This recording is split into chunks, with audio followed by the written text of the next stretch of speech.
नमस्कार, आपका स्वागत है हमारे चैनल जोरवाल एकेडमी में। इस वीडियो में हम आपके लिए लेकर आए हैं लीव ट्रेवल कंसेशन, जिसको एलटीसी भी कहा जाता है।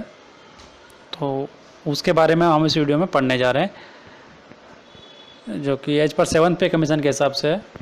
इसमें जो भी 7th पे कमीशन में कुछ प्रपोजल्स थे उनको भी इस वीडियो में कवर किया गया है। आगे बढ़ने से पहले आपसे एक रिक्वेस्ट है कि यदि आपने अभी तक हमारा चैनल सब्सक्राइब नहीं किया तो प्लीज़ आप उसको सब्सक्राइब कर लीजिए, और यदि सब्सक्राइब कर लिया तो आपको उसके लिए बहुत बहुत धन्यवाद। तो आइए अब आगे बढ़ते हैं वीडियो में। तो सबसे पहले हम इसमें देखते हैं कि इसके लिए कौन कौन एलिजिबल है और कौन इसके लिए एलिजिबल नहीं है। तो इसमें सबसे पहले आता है कि any central government employees with 1 year of continuous service on the date of journey performed by him or his family is eligible। यानी कोई भी सेंट्रल गवर्नमेंट एम्प्लॉय जो 1 साल का सर्विस कंप्लीट कर चुका हो, जिस डेट को वो जर्नी कर रहा है उस डेट से पहले, तो वो और उसका फैमिली दोनों एलटीसी के लिए एलिजिबल हैं। तो जैसे इसमें एक एग्जांपल भी दिया है, an official appointed on 31st 12/2015 will be eligible for the 2 blocks from 16-17। तो यानी जो बंदा 31st को 15 को ज्वाइन किया है तो वो नेक्स्ट ईयर 2016 में यानी जो एलटीसी है वो एलिजिबल नहीं होगा। उससे जो नेक्स्ट साल है यानी 2016 में वो एलटीसी अवेल नहीं कर सकता, जनवरी 1 2017 में वो अवेल कर सकता है। सेकेंड आता है इसमें कि government servant where spouses are working in Indian railways, national railways,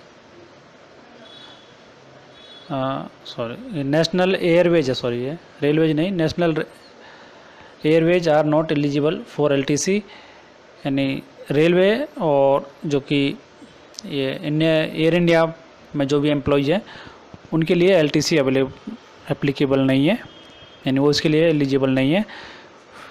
period of unauthorised absence will be treated as break in service for calculating the continuous period of service if the period is not condoned. यानी आपका यदि service में कोई break है या आपने ये axle वगैरह लिया है जिसको रेगुलराइज नहीं किया है, तो वो जो सर्विस है आपका, वो आपकी सर्विस में कंटिन्यू नहीं काउंट किया जाएगा और वो सर्विस में ब्रेक माना जाएगा। तो वो जो पीरियड है वो एलटीसी के लिए काउंट नहीं होगा। If an government servant is under suspension only his family can avail LTC.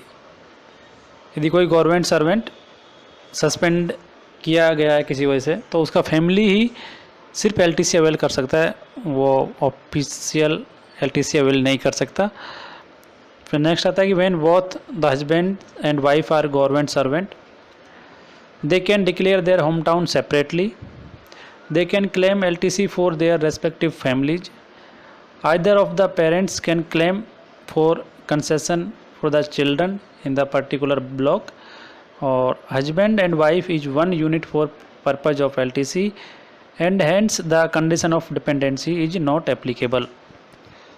तो इसमें कि जो दोनों हस्बैंड वाइफ यदि गवर्नमेंट जॉब में है तो दोनों अपना होम टाउन सेपरेट डिक्लेयर कर सकते हैं और दोनों ही अपने पेरेंट्स के लिए एलटीसी क्लेम कर सकते हैं, और दोनों में से कोई एक ही अपने बच्चों के लिए एक ब्लॉक या एक ईयर के लिए क्लेम कर सकता है, दोनों बच्चों के लिए क्लेम नहीं कर सकते।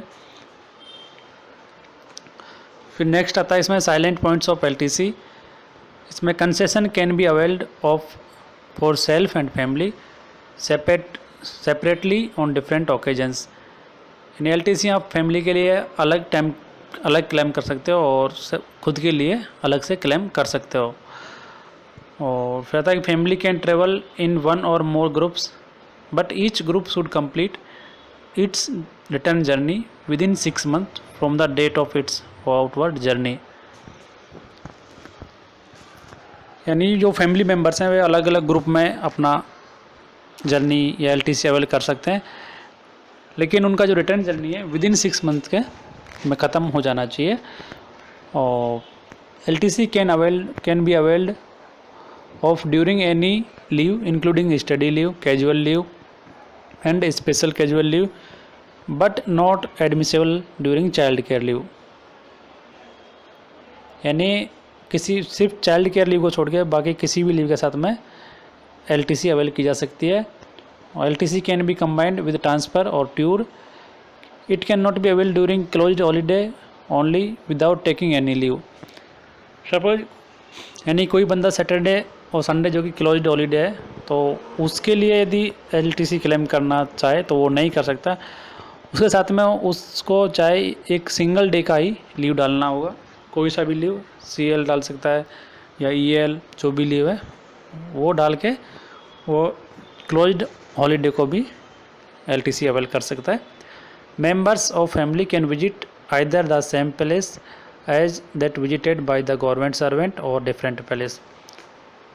यानी जो फैमिली है वो किसी दूसरे प्लेस का विजिट कर सकता है एलटीसी के लिए, और गवर्नमेंट सर्वेंट दूसरे का कर सकता है। Members of family can travel either in same calendar year or in different years in respect of the same block. यानी यहाँ पे ये भी प्रोविज़न है कि यदि गवर्नमेंट सर्वेंट इस ब्लॉक के लिए इस साल में कर सकता है और फैमिली वाले नेक्स्ट ईयर में भी इस साल का एलटीसी क्लेम या ट्रेवल कर सकते हैं। The current block is 14-17 for LTC purpose. तो अभी प्रेजेंट में जो ब्लॉक पीरियड चल रहा है 4 साल का, वो 14 से 17 तक है। और इसमें last date for commencement of outward journey is 31/12/2018 including the grace period of 1 year. यानी जो 1 साल के लिए कैरी फॉरवर्ड किया है की जा सकती है एलटीसी, तो उसके लिए आप इस 2014-17 के लिए अप टू दिसंबर 2018 आप अपना एलटीसी क्लेम कर सकते हैं। तो उस पीरियड के अंदर आपको अपना एलटीसी अवेल करना होगा। और इसमें कि आप जिस प्लेस पे विजिट करने जा रहे हैं वो आपको अपना जो भी अथॉरिटी है उसको एडवांस में अप्लाई करना हो, डिक्लेयर करना होगा कि आप किस प्लेस के लिए जर्नी कर रहे हैं। और यदि उसमें कुछ चेंज है तो आपको जर्नी शुरू करने से पहले आपका जो भी अथॉरिटी है, कंसर्न अथॉरिटी, उसको उसका इंटीमेशन देना होगा। और यदि आप किसी वजह से वो नहीं कर पाते तो यदि आपका जो एडमिनिस्ट्रेटिव है वो चाहे तो उसको रेगुलर कर सकता है। ये उसका पावर है, आपके जो भी रेगुलरिटी अथॉरिटी है उसका। फिर आता है कि LTC for fresh recruits as per 6 पे कमीशन। जो भी फ्रेश रिक्रूट्स हैं वो अपने फैमिली के साथ अपने होम टाउन के लिए 4 साल के पीरियड में 3 बार अपने होम टाउन और लास्ट जो 4th ईयर उसमें anywhere in India, any place in India journey कर सकते हैं। और ये फैसिलिटी आपको जो स्टार्टिंग के 8 साल हैं उसके लिए अवेलेबल है। उसके बाद में जो रेगुलर प्रोसीजर है वही आपके लिए एप्लीकेबल होगा। और उनके लिए भी वही सेम, आपको फर्स्ट 1 ईयर का सर्विस आपको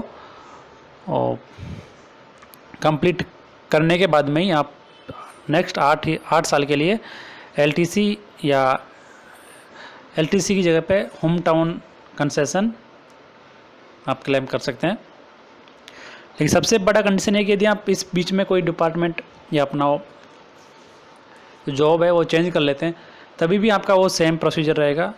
आपका यदि नेक्स्ट डिपार्टमेंट में भी आपको दोबारा से वो नहीं मिलेगी, जो आपने पुराने डिपार्टमेंट में अवेल कर लिए वो कैरी फॉरवर्ड रहेंगे। यानी सिर्फ आपको पहली 8 साल के लिए ही आप ये फैसिलिटी अवेल कर सकते हैं। उसके बाद में सेम पुराना वाला सिस्टम आपके लिए भी एप्लीकेबल होगा। फिर आता है कि आपका क्या एंटाइटलमेंट्स रहेगा इस आप एलटीसी के दौरान। तो इसमें सेम वही है कि जो आप टूर के टाइम पे जो आपको अलाउ है वही। तो उसके लिए थोड़ा देख लेते हैं कि क्या क्या है उसमें। तो इसमें लेवल के हिसाब से उसका जो भी एंटाइटलमेंट है वो अलग अलग है। तो वहाँ पे इसको 6 क्लास में बांटा है और उसमें भी आपका जो एयर का क्या एंटाइटलमेंट है, सी का क्या है, रेल का क्या है और रोड के क्या है, तो वो सब अलग अलग हैं। तो इसमें 3 एंड बिलो आपके सामने दिख रहा है। 3 एंड बिलो एयर के लिए 3 से लेके लेवल 3 से लेवल 1 से लेके 8 तक को फ्लाइट का एंटरटेनमेंट नहीं है। सी में वो आप जर्नी कर सकते हैं लेवल 1 to 3 लोवेस्ट क्लास में, और आपको ट्रेन का जर्नी एसी 3 टायर क्लास में है, और रोड से आप ऑर्डिनरी बस, लेकिन वो नॉन एसी बस में आपके लिए एलिजिबल है। और लेवल 6 to 8 में आपके लिए भी फ़्लाइट एलिजिबल नहीं है। सिर्फ आप सी में जो भी लोवेस्ट क्लास है उसमें क्लेम जर्नी कर सकते हैं। जो ट्रेन है, ट्रेन में आप सेकंड क्लास एसी में, और बस एनी टाइप पब्लिक बस इंक्लूडिंग एसी बस, लेकिन नॉन एसी टैक्सी में ही आप जर्नी कर सकते हैं। फिर 9 to 11 या 9 to 18 जो भी लेवल है उसमें वो फ़्लाइट का एंटरटेनमेंट आप अवेल कर सकते हैं, लेकिन उसमें थोड़ा सा क्लास इकोनॉमी क्लास और बिजनेस क्लास में आपको डिफरेंस है जो आपके सामने है, तो आप देख सकते हैं यहाँ पे। और ट्रेन का भी आप फर्स्ट क्लास ट्रेन में सफ़र कर सकते हैं। और आपके लिए जो सिर्फ लेवल 14 एंड अबव वही बिजनेस क्लास या क्लब क्लास में सफ़र कर सकते हैं एयर के। और जो भी यानी सी का है उसमें हाईएस्ट क्लास एसी क्लास 1 और एसी बस और एसी टैक्सी भी क्लेम कर सकते हैं। नेक्स्ट आता है इसमें रीइंबर्समेंट के हिसाब से किया जाएगा। तो fares for journey between duty station and home town both ways will be reimbursed and in full, यानी आपका जो ड्यूटी पॉइंट है वहाँ से और आपके घर के लिए जो भी फेयर आपने पे किया वो पूरी तरह से आपको फुल रीइंबर्स किया जाएगा। और जो भी रिजर्वेशन चार्ज हैं वो भी आपको रीइंबर्स किए जाएंगे। और यदि आपने नेट से टिकट बुक किया तो उसके लिए जो भी चार्ज है ऑनलाइन बुकिंग के वो भी आपको रीइंबर्स किए जाएंगे एलटीसी के दौरान या एचटीसी के दौरान। और जो भी सर्विस टैक्स, एजुकेशन सेस और जो भी कुछ चार्ज किए हैं यदि आपके टिकट के ऊपर, तो वो भी आप क्लेम कर सकते हैं, उनका भी आपको रीइंबर्समेंट किया जाएगा। और यदि आपने अपने बच्चों के लिए जो कि 5 से 12 के बीच में है उनके लिए भी फेयर दिया है या टिकट परचेज किया तो वो भी फेयर आपको क्लेम किया जाएगा। और यदि किसी ट्रेन में आपको ये है कि कंपलसरी जो कैटरिंग फैसिलिटी है खाने का वो आपको टिकट के साथ में पेमेंट करना ही है, तो वो भी आपको रीइंबर्स किया जाएगा। जैसे कि राजधानी है, शताब्दी और दुरंतो ट्रेन में ये फैसिलिटी है। इसको लेकिन फ़िलहाल आप ऑप्शनल कर दिया है, लेकिन यदि किसी ट्रेन में ये ऑप्शनल नहीं है और यदि आपको उसका पेमेंट करना पड़ता है तो आप उसका क्लेम भी आप कर सकते हैं और वो आपको 100% रीइंबर्समेंट उसका किया जाएगा आपको। उसमें फिर आता है इसमें एडवांस कि आप कितना एडवांस यहाँ पे ले सकते हैं। तो इसमें है कि up to 90% of fare can be taken at advance. और एडवांस जो है वो दोनों साइड का लिए आउटवर्ड और रिटर्न जर्नी दोनों का आप क्लेम कर सकते हैं। और यदि आप ट्रेन से टिकट बुक किए हैं तो आप 125 डेज पहले एडवांस के लिए अप्लाई कर सकते हैं, क्योंकि अभी जो ट्रेन का टाइम है टिकट बुक करने का तो वो 120 दिन है, 4 महीने से पहले। तो उस हिसाब से आप ये अपना एडवांस क्लेम कर सकते हैं 125 दिन पहले। यदि आप ट्रेन के अलावा किसी और मोड से जर्नी कर रहे हैं तो आप 65 डेज पहले अपना एडवांस क्लेम या एडवांस के लिए अप्लाई कर सकते हैं। और यदि आप एडवांस के लिए अप्लाई किए तो विदिन 10 डेज आपको आपका जो PNR नंबर या टिकट है वो आपका जो भी अथॉरिटी है उसको प्रोवाइड करना पड़ेगा। और जो एडवांस अमाउंट है वो खुद के लिए और फैमिली के लिए अलग अलग आप उसको ड्रॉ कर सकते हैं। फैमिली के लिए एक अलग स्पेल में और खुद के लिए अलग स्पेल में, तो ऐसे करके दोनों के लिए आप अलग अलग एडवांस क्लेम कर सकते हैं। फिर आता है कि आप एडवांस लेने के बाद में फाइनल क्लेम करने का टाइम क्या है। तो यदि आपने एडवांस लिया हुआ है तो आपको विदिन 1 मंथ के अंदर फाइनल बिल सबमिट करना होगा। और यदि आपने विदिन 1 मंथ के अंदर अपना फाइनल बिल सबमिट नहीं किया तो जो एडवांस अमाउंट है वो आपसे एक साथ में पूरी वापस उसको रिकवर कर लिया जाएगा और उस पर 2% का आपको पेनल इंटरेस्ट भी देना पड़ेगा। यानी आपको उस जो एडवांस अमाउंट है उसके से आपको 2% का जो एडवांस अमाउंट है, सॉरी पेनल इंटरेस्ट, वो भी आपसे चार्ज किया जाएगा। और यदि आपने एडवांस नहीं लिया है तो आपको within 3 months of return journey आपको अपना फाइनल एलटीसी बिल सबमिट करना पड़ेगा। यदि आप विदिन 3 मंथ्स बिल सबमिट नहीं करते तो आपका जो क्लेम है वो उसको मना कर दिया जाएगा, आप क्लेम नहीं कर सकते नॉर्मल कंडीशंस में। यदि आपका डिपार्टमेंट चाहे तो वो उसका जो डेट है वो थोड़ा सा उसको बढ़ा सकता है, लेकिन नॉर्मल कंडीशन में आपको विदिन 3 मंथ्स में एलटीसी का बिल सबमिट करना ही है। यदि नहीं करते तो आपका जो क्लेम है उसको रद्द कर दिया जाएगा और आपको क्लेम लेने से मना कर दिया जाएगा। फिर है कि यहाँ पे एलटीसी टू होम टाउन, तो ये admissible to all central government servant irrespective of the distance involved. यानी आपका हेडक्वार्टर से आपका जो भी ड्यूटी पॉइंट है वो कितना दूर है उसको ध्यान में नहीं रखते हुए इर्रेस्पेक्टिव ऑफ द डिस्टेंस आप अपने घर के लिए एलटीसी ले सकते हैं। और इसमें कि आपने यदि एक बार अपना होम टाउन डिक्लेयर कर दिया तो जनरल कंडीशन में आप उसको चेंज नहीं कर सकते, और यदि आपको चेंज करना है तो आप आपकी इंटायर सर्विस में उसको एक बार ही चेंज कर सकते हैं। वो भी यदि आपका जो हेड ऑफ डिपार्टमेंट या हेड ऑफ द ऑफिस है वो आपको परमिट करे, तो उस कंडीशन में आप इंटायर सर्विस में एक बार ही अपना होम टाउन चेंज कर सकते हैं। और यदि कोई गवर्नमेंट सर्वेंट अपना फैमिली उसके होम टाउन में ही है तो वो अपने खुद के लिए हर साल अपने होम टाउन के लिए एलटीसी क्लेम कर सकता है, जो कि नॉर्मल कंडीशन में 2 साल में एक बार विद फैमिली के लिए है। तो यदि फैमिली साथ में नहीं है तो अपने होम टाउन के लिए हर साल एचटीसी या LTC to home town claim कर सकता है। यदि किसी गवर्नमेंट सर्वेंट का हेड क्वार्टर और उसका होम टाउन सेम है तो वो home town to LTC claim नहीं कर सकते। उस कंडीशन में वो सिर्फ एनी प्लेस इन इंडिया वो क्लेम कर सकते हैं। और फिर आता है कि LTC to any place in India, तो this concession is admissible in lieu of one of the 2 journeys to home town in a block of 4 year.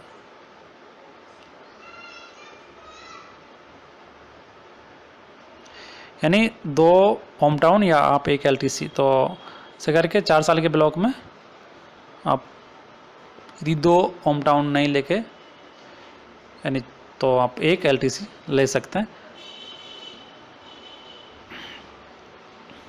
और यह admissible for travel to any place in India mainland और overseas including central governments home town. तो आप इसको कहीं पे भी आप चाहे तो ओवरसीज में ले सकते हैं, मेनलैंड पे भी ले सकते हैं, तो एनीवेयर इन इंडिया 4 साल में एक बार जा सकते हैं। और government servant availing LTC to home town for self alone once every year are not entitled to LTC to anywhere in India.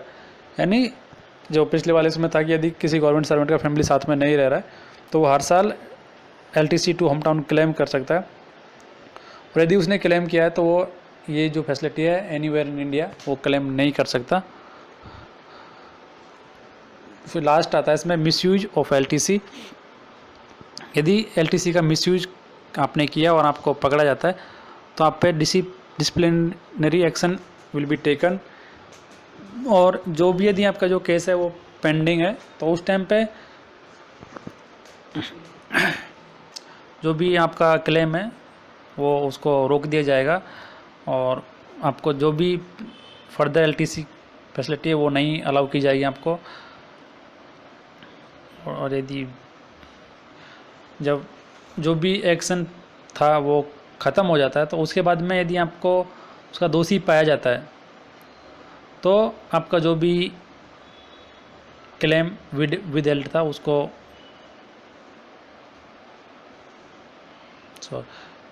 नहीं दिया जाएगा आपको। और नेक्स्ट जो 2 सेट्स विल बी फॉरफिटेड है। आप नेक्स्ट 2 साल यानी नेक्स्ट 8 साल में जो 2 बार LTC है वो आप क्लेम नहीं कर पाएंगे।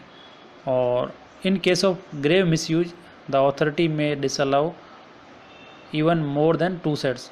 यदि आपको सीरियस आप कोई आरोप लगाए तो आपका अथॉरिटी आपको 2 सेट से भी ज़्यादा के लिए भी आपको उसे डिबार्ड कर सकती है।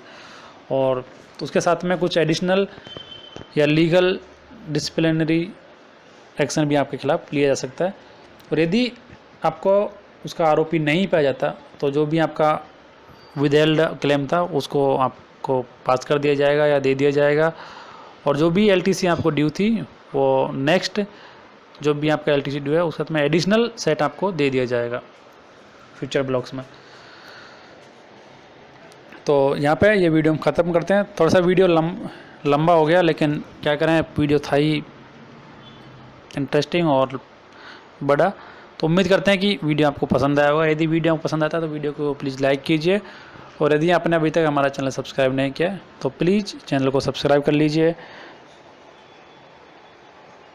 Thank you.